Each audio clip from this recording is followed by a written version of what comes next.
Hello! Bon, on se retrouve pour la suite de la vidéo sur les conifères. Première partie, c'était surtout ciblé sur les pins. Deux espèces quand même très courantes chez moi. Donc c'était le pin sylvestre et le pin noir. Donc je vous invite à aller voir la vidéo, je sais pas, là où il y a le petit i, là, de cliquer dessus. Et là, je vais faire donc la suite. Alors je profite d'être en bivouac. Mais là, ce qui est intéressant, c'est que j'ai, durant ce bivouac là, j'ai des spécimens de sapins. Ce que je n'avais pas spécialement sur place quand j'ai fait la première vidéo. J'avais une vieille petite branche pour vous montrer ça, mais là on va carrément regarder le sapin voilà, dans son milieu naturel, un petit peu décrypter ça. Et puis l'épicéa, ça sera plus ce que j'ai tourné avant, je pense. Parce qu'ici du coup il n'y en a pas. Alors je vous montre. Là je suis en bivouac, hein. Vous pouvez aller voir mon bivouac sur Agnès Expérience Bushcraft. Je ne sais pas encore le titre parce que j'ai pas encore monté la vidéo vu que je suis encore en bivouac.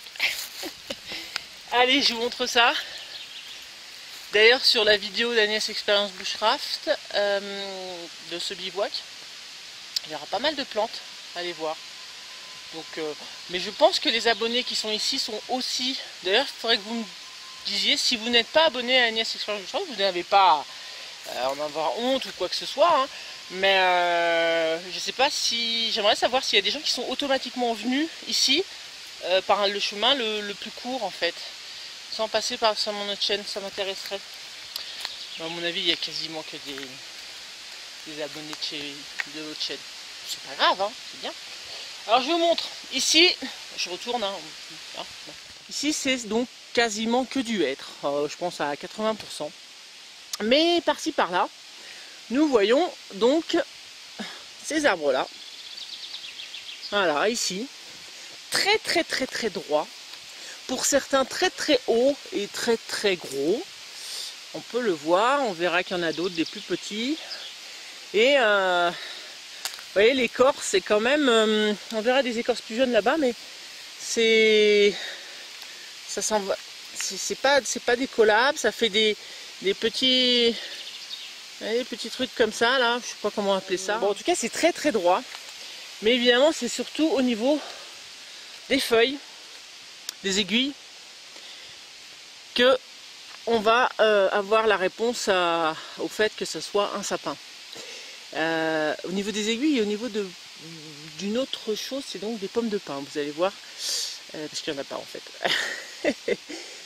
Voilà une partie donc d'une petite branchette de sapin.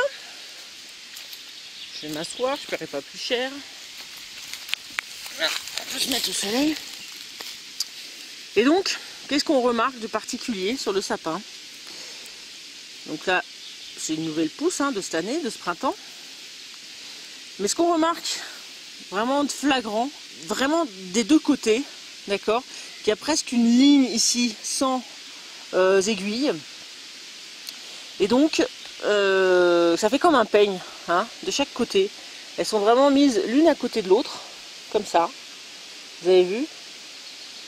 Enfin, j'espère que vous voyez bien, mais je pense.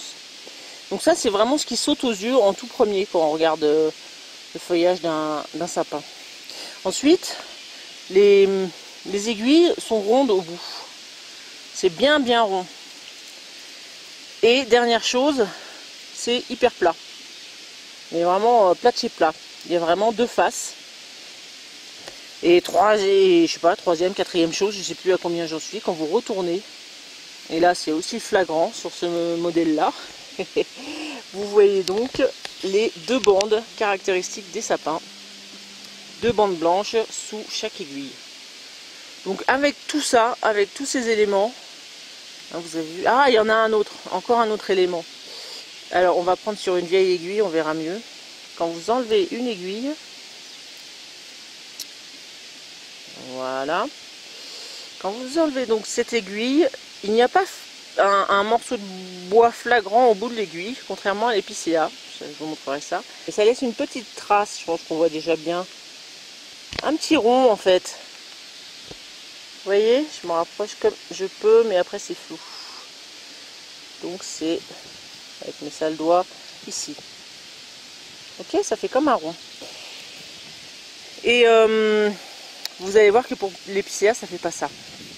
C'est très différent. Donc vous voyez toutes ces caractéristiques en fait, c'est quand même wow, hein, vous pouvez pas louper ça quoi.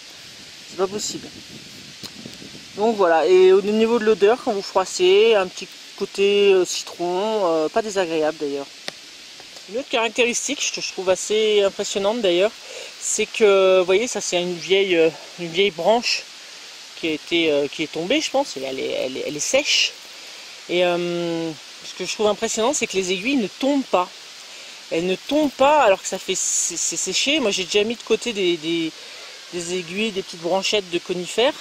Et au bout d'un moment, les aiguilles tombaient toutes seules. Alors que là, c'est vraiment, même quand ça sèche, ça tombe pas. Donc le sapin, c'est pas un sapin de Noël pour rien. Hein. Alors par contre, l'espèce proprement dite de ce sapin, je peux pas vous la dire quoi. Je pense que c'est assez basique.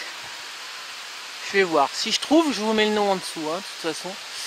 Voilà, vraiment tronc très très droit. Et vous avez vu quand il est jeune, il est vraiment différent. Il est assez gris. Très très gris. Et plus il est jeune, plus il est gris clair. Je vais essayer d'en trouver un autre jeune. Et pendant que je suis là, je vous montre autre chose. Très important. Donc là, on a caractéristiques très... Voilà. Il suffit de regarder là. Donc Tariq et Lily se posaient la question de ce que c'était. C'est Lily qui a vu ça en premier. Qui m'a donné l'idée de... Donc Lily c'est ma fille hein, qui est là avec moi, à ce bivouac, qui m'a donné envie d'en parler. C'est donc ce petit machin là, et il y en a plein. Ici. Faut pas hésiter à observer hein, tous les détails par terre, au sol, en l'air, etc. Bon ça n'a rien à voir, hein, vous vous rappelez, hein, enfin vous vous rappelez, non, c'est sur une expérience. C'est la bogue de la faine. Hein. Il y a eu vraiment beaucoup de chênes cette année, donc il y en a plein partout. Donc revenons à ça. Ça, allez, soit vous y connaissez un petit peu et vous avez déjà trouvé, soit vous ne connaissez pas du tout et puis vous vous dites mais qu'est-ce que c'est que ces trucs-là? C'est caractéristique du sapin, parce que c'est les écailles en fait de la pomme de pin qui tombent des pommes de pin qui sont situées donc souvent très en hauteur. Donc on n'en voit pas.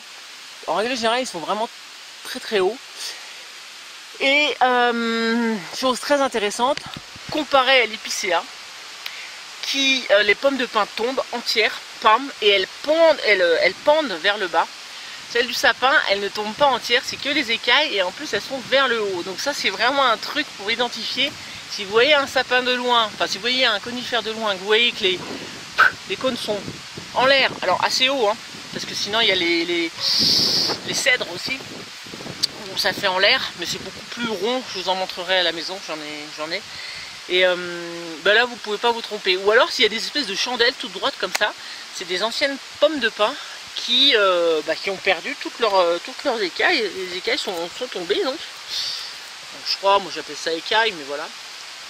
Et du coup il n'y a plus rien. Alors au bout d'un moment c'est désagrégé, ça s'en va, mais voilà, c'est une des caractéristiques vraiment très fortes du sapin. Avec tout ça, maintenant vous ne pouvez plus louper l'identification d'un sapin. Je crois que j'ai fait le tour, je vais essayer juste de vous trouver un plus petit spécimen pour vous montrer le tronc.